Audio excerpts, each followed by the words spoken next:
Who's winning the AI race? This question sounds simple until you try to measure it. A lot of headlines lean on big scoreboards like global AI indices that rank countries. Those are useful, but they can blur what actually drives advantage. Today, we reframe the question beyond composite rankings: what real world capacities matter most, and how should we read them without getting fooled by noisy or incomplete data? The Fed staff note we're using starts us on exactly that path. Use the indices to orient and then drill into three pillars, those being infrastructure/computing, then money and firms, and then finally adoption.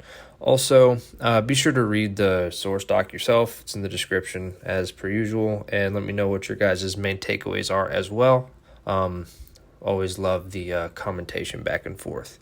So, first off, why treat indices as a starting point and not the finish line? So composite rankings mix dozens of inputs and weights. Different choices shift results and can even penalize countries that pursue different but valid strategies. So glance at the scoreboard and then go under the hood. The scoreboard being the indices. And the note points to three dimensions that better capture actual capability. The first being infrastructure and computing. So compute is the clearest single measure of a country's capacity to develop and deploy AI. Think like data centers, servers or GPUs, and networks that power training and inference for the models. But even here, metrics can mislead if coverage is partial or countries stop reporting. More on that later. Secondly, capital and firms. So private AI investment and firm-level R&D intensity show who's funding the build-out and which companies have the runway to push frontier systems into products. And then finally, adoption.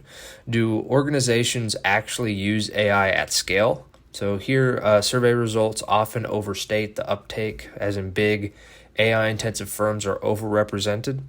And then while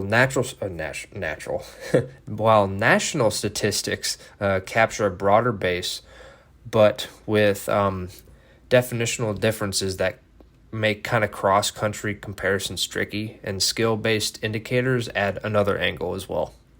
So indices are like a compass, but not a map. So the note explicitly cautions that indicator selection, weighting, and aggregation can obscure core performance signals, even while highlighting useful comparison areas like infrastructure, investment and firm dynamics, and adoption.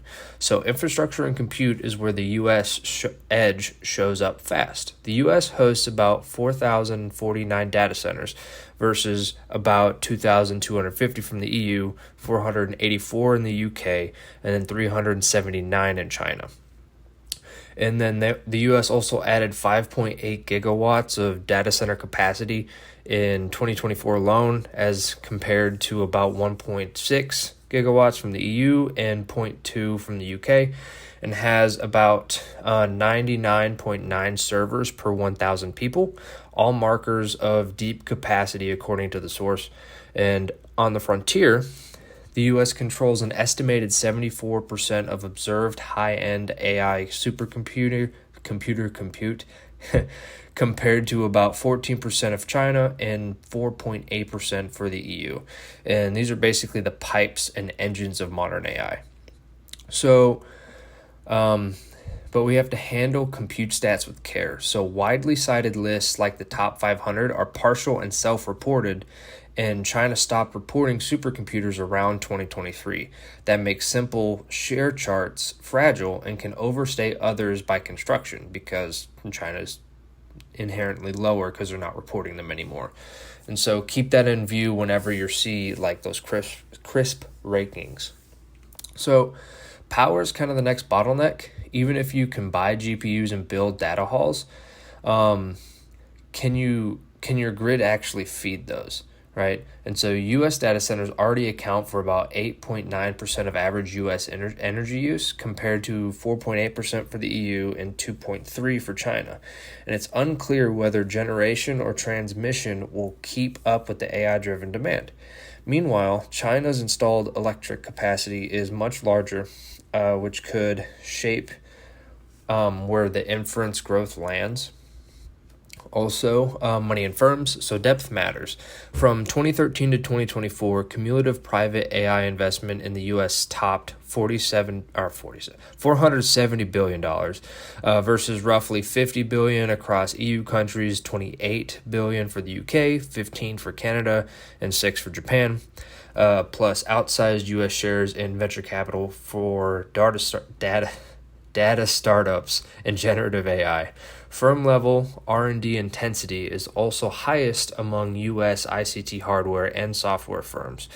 That financing plus the R&D base turns compute into commercial capability. Also, adoption, you have to mind the measurement for it, right? So surveys often show the U.S. on top, partly because large firms are overrepresented.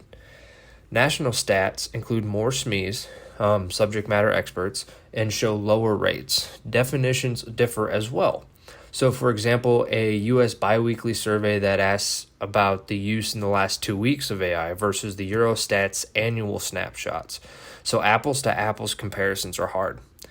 Still, alternative indicators like skills and occupations transitions generally show the U.S. outpacing advanced foreign economy peers, also known as AFEs, in diffusion across manufacturing, education, finance, and tech services. Finally, China caveats you'll hear again. So data on China's high-end compute is opaque post-2023 because they stopped reporting it, and some infrastructure has been underutilized. Reports suggest up to 80% of newly built compute was idle as of early 2025. That means comparisons can swing as reporting and utilizations change. So in conclusion, if indices are the scoreboard, compute/energy, then capital and R&D and adoption are the game film. So film right now shows a U.S. lead in core enablers, as in lots of compute, lots of capital, lots of firm-level R&D, and a generally higher diffusion pace. But the real hinge going forward may be power. Can the grids keep up? And measurement quality, so especially around China's compute and cross-country adoption definitions. So in the next episode, basically, we'll dive deeper into the compute and power and the hardware and electricity that kind of break up this AI scale. Then we'll turn to money, firms, and adoption to see how those capacities actually turn into productivity.